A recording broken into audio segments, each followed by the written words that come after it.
Isang magandang gabi po mga kalingap. Yan, shout out po sa inyong lahat. Sa lahat po ng hindi pa nakasubscribe, please do subscribe Kuya Mail.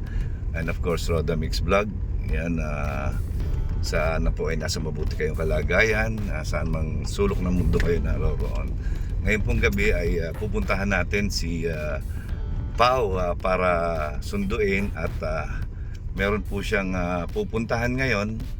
Sasamahan po natin siya. So, samahan niyo po kami. Kasama natin ang ating prinsesa ng Kalingap, si Pauline Joyce Matubang. Yan. At mga Team Ed Pao, yan. Ito na naman po. Abangan niyo na naman ang ating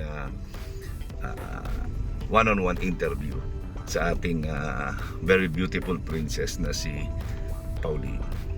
Yan, maganda gabi po. Kasama na po natin ang ating pinakamagandang prinsesa ng taon. Ayun, ay grabe. Shout out sa iyo, Pao. Hello po. Yan. Nasaan na si Ed? Tapos na, nag-uwi na. Nag-uwi na? Ay grabe. Natuloy ba yung inyong shooting? Opo, Ay grabe. May aabangan na naman sila, no? Opo. Ay, ano ba to? Nakakakilig ba? Nakakakilig? Siyempre. Agoy, ginawa ko! Yan. Natatawa tuloy. Natutuwa ako kay Pao kahit kunting salita lang niya. Oh, parang ako kinikilig ay. Hindi ko pa napapanood, kinikilig na ako ay. Ayan, so abangan niyo po mamaya yung ating mamaya may tatanong tayo tungkol doon sa mga tanong ng mga supporters. Gusto ko lang ipaalam sa iyo, ang Team Ed Pao ay meron ng community ngayon sa Hong Kong. Ay, wow. Nagulat ka. Nagulat ka, no? Ha? 'Di ba? Ganyan si Tatay Mail. Ayun, sandali Yan Pao. Ayan, alam mo ba nung sa mga live ko, merong mga nagtatanong, ang dami na nila. Tuwan-tuwa sila na naging founder ako ng lab team nyo ni Edwin at saka yung ating program sa inyong lab team ay iba, di ba? Puro sa pag-charity pa rin para maging inspirasyon kayo ng mga kabataan. Sabi nila, yan kaya nagbuo sila ng mga community diyan sa Hong Kong, yan para makagawa ng mabuti, no? Makagawa tayo ng mga charity. So abangan natin 'yan. So ayun nga, isa pang mga tanong pa nila, sana daw wag kayong bibitiw. Yan, hanggang sa huli. Sabi ko, hayaan natin ang tadhana o ang panahon ang magsabi ng kanilang kapalaran. Pero pansamantala, i-enjoy natin kung ano yung meron sila ngayon. 'Di ba? Yung friendship ba? Yung friendship na namumuo sa inyo.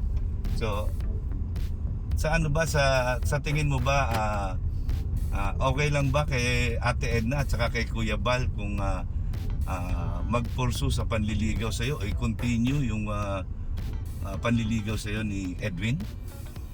Okay naman ata. Hindi ko pa alam sa kanila. Hindi pa sila tinatanong ay. Pero sa feeling mo, Mabait naman si Edwin eh. mabait naman si Edwin? Ay, ginawa ko! Ay, ewan ko na lang kung ano na naman sasabihin ng mga manonood nito.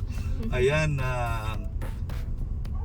sa tingin mo, si Edwin ay ibig sabihin yung kanyang mga binitawang salita ay tutuparin niya kaya yan? Siyempre. Agoy! Sigurado! Ang siyempre ay... Ay, naku po, Diyos ko po. Ano ba yan? So, kasi doon sa unang interview ko sa iyo, ang daming natuwa, ang daming kinilig. No? Kaya ang sabi nila, bantayan ko daw kayo mabuti. Baka daw kayo mawakwak. Sabi ko, pag ako ang nandiyan dyan, wala pwedeng magwakwak sa kanila. Sabi ko, meron naman tayong permiso na galing kay Kuya Bal, 'di ba? Kaya ngayon, kaya sabi ko nga, every time na may lakad ka, kung kailangan mo ako, i-message mo lang ako. Nandito lang ako parati. Yan para masamahan kita. No? no, sa mga lakad mo. Yan, baka mamaya biglang merong ibang sumusundo na sa'yo. Samantalang si Edwin nasa school. Agoy! Pero hindi. Ayan, basta nandito lang ako mag-susupport and protect ako sa inyo ni Edwin hanggang sa matapos ang episode nyo sa Love Team serye, di ba?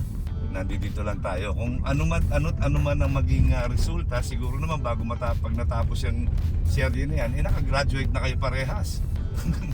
Di ba? Yan, walang tumututol doon sa mga programa na gusto kong mangyari. Yan, gusto nila kasi nga daw para maging kakaiba, walang issue kundi puro pagtulong lang at maging inspirasyon kayo sa mga mag-aaral. Anong masasabi mo dyan? Ha? Nalulutang pa ako. Yeah, pasensya na po kayo, may ka-message. Hindi ko alam kung sino ay. Hindi wala. Ayan. Unahin ang pag-aaral. Unahin ang pag-aaral, di ba? Unahin ang pag-aaral. Aral-aral muna guys. Yan. May nagtatanong kung nagkakausap daw ba kayo ni Edwin. Saan? Kung kunyari, nagme-message ba? Ganyan. Secret na yun guys. Agoy, ginawa ko. Ayan ha. Okay. hindi. Depende na sa imagination nyo. Yan. Yung maglaro na sa isipan nyo kung nagme-message ba. Yan. Kung meron sila napapag-usapan regarding future. Ayan. Kasi ganyan madalas yan ay. Di ba? So, antayin natin na malaman natin kung totoo nga ba o hindi, di ba? Pero ang sabi niya, mabait naman si Edwin, di ba? Narinig niyo yan. Madami na daw, Diyos ko po, marami na naman kikiligin ito, Pao. Alam mo yung mga nila, sabi nila yung inyong love team daw ay talagang kakaiba dahil good vibes at talagang napakagaling nyo daw dalawa. Yang simple lang kayo. Hindi kayo tawag dito, yung very humble ba, yung very approachable kayong dalawa.